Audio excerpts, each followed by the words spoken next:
Video start करने से पहले सभी पंप और इंजेक्टर रिपेयर करने वाले भाइयों को बता दूं, किसी को भी इंजेक्टर के अंदर का पार्ट्स, स्पेंडल, कंट्रोल वाल्व इत्यादि चाहिए हो तो दिए गए नंबर पे कॉल करें। और स्क्रीन पे दिख रही एप्लीकेशन में यदि आप काम करते हैं तो इन पार्ट्स पे 6 महीने की वारंटी कस्टमर को दे सकते हैं। धन्यवाद।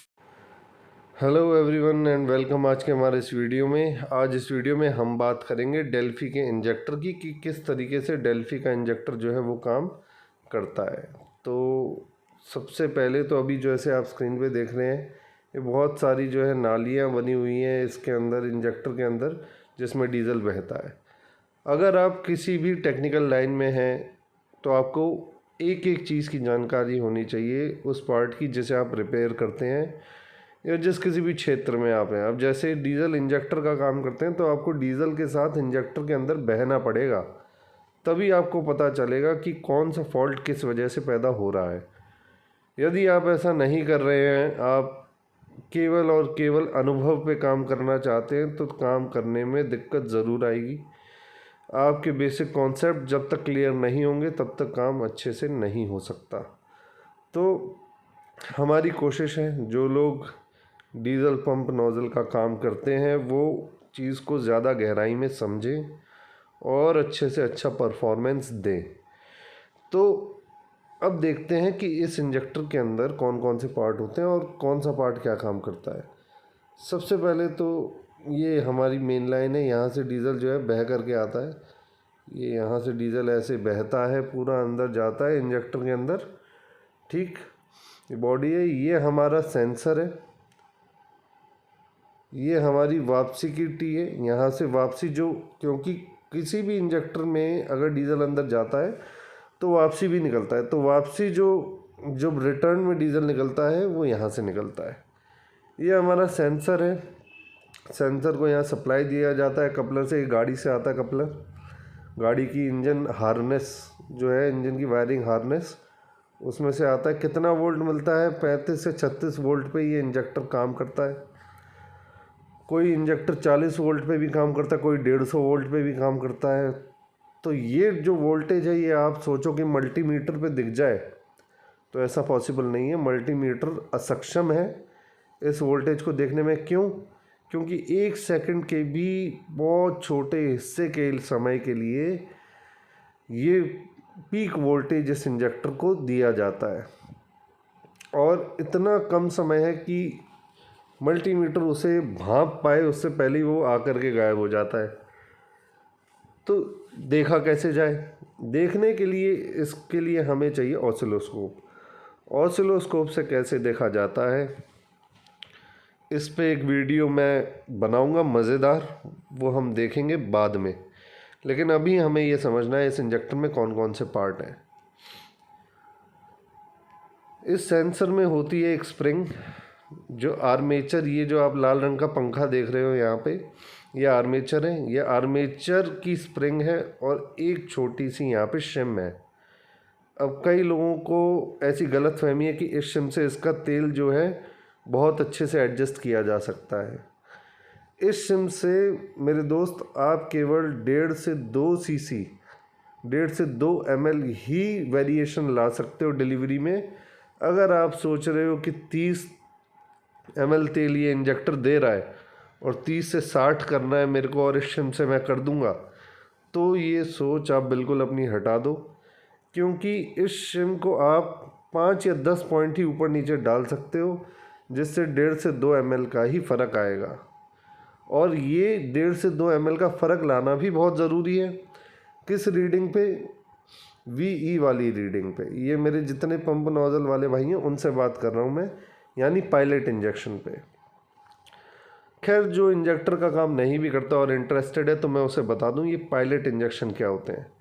कि जब भी हमारा पिस्टन ऊपर नीचे ट्रैवल कर रहा होता है सिलेंडर के अंदर, तो यहाँ पे जैसे हमारी ये नोज़ल लगी हुई है, तो पिस्टन के TDC पे पहुँचने से पहले और TDC पे पहुँचने के बाद इंजेक्शंस होते हैं। वैसे नॉर्मली मैकेनिकल जो इंजेक्टर होता है वो केवल एक ही बार फायर करता है जब पिस्टन TDC पे आ जाता है तब। लेकिन जो CRDI का इंजेक्टर है वो पिस्टन के TDC पे पहुंचने से पहले भी फायर करता है पिस्टन के टीडीसी पे पहुंचने के बाद एक मेन फायर भी करता है और वापस लौटने के बाद भी एक और फायर करता है।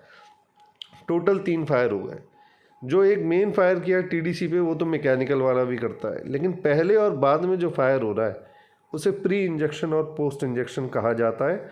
इन शॉर्ट पायलट इंजेक्शन कहा जाता है, जिसे मैं वीई कह के बता रहा हूँ यहाँ पे। तो ये वीई पे जो डिलीवरी होती है इंजेक्टर की, वो 1.5 या 2 सीसी ऊपर नीचे उसके लिए बहुत महत्वपूर्ण है। और अगर ये पायलट इंजेक्शन सही नहीं होंगे तो गाड़ी में नॉकिंग, हंटिंग, मिसिंग जैसी शिकायत रहेगी ही रहेगी।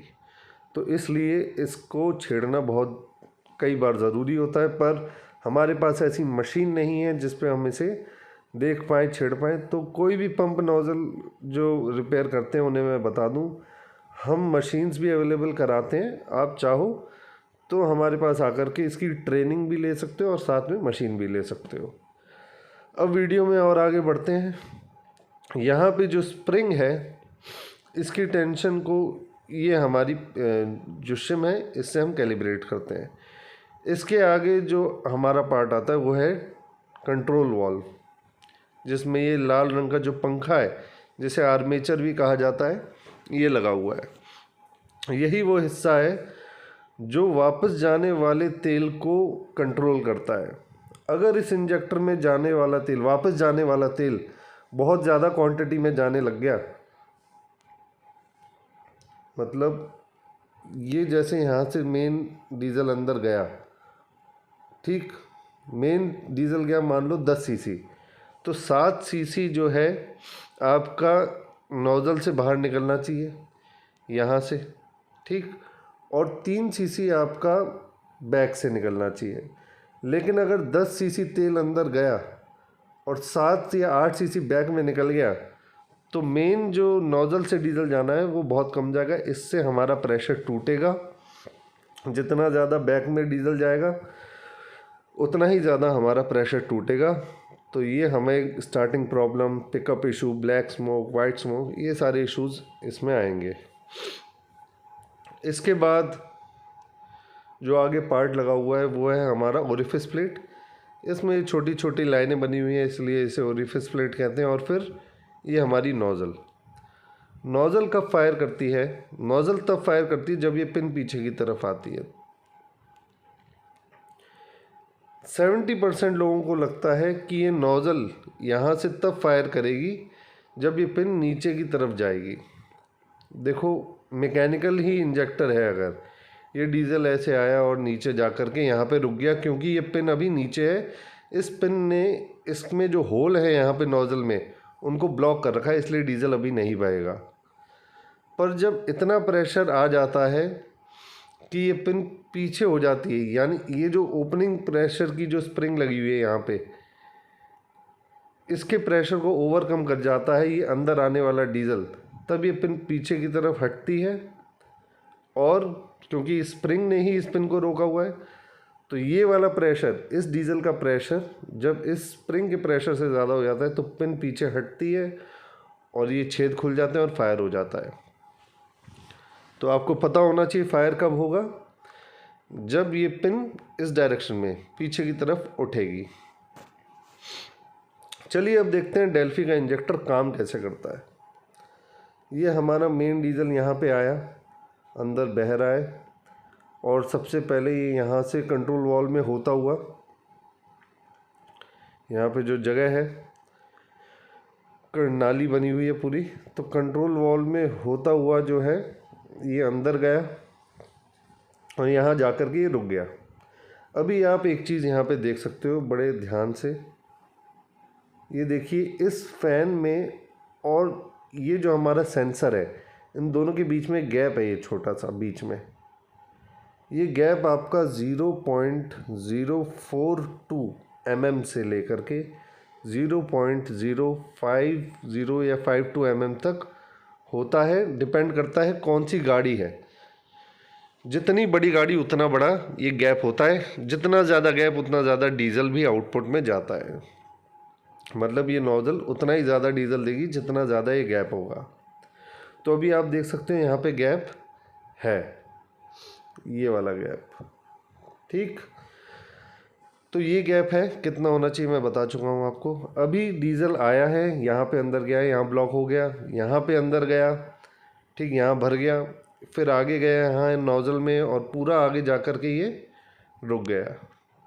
पहले फेज़ में ये यहाँ पे आकर के डीजल इधर रुक गया, यहाँ भी रुक गया, ठीक, तो 2 जगह रुक गया, एक यहाँ रुका और एक यहाँ रुका मेन, तो 2 जगह ये रुक गया है। अब क्या होगा, जब इस इंजेक्टर के फायरिंग की बारी आएगी तो आपके सेंसर को यहाँ पे ECU करंट देगा, वोल्टेज सप्लाई करेगा।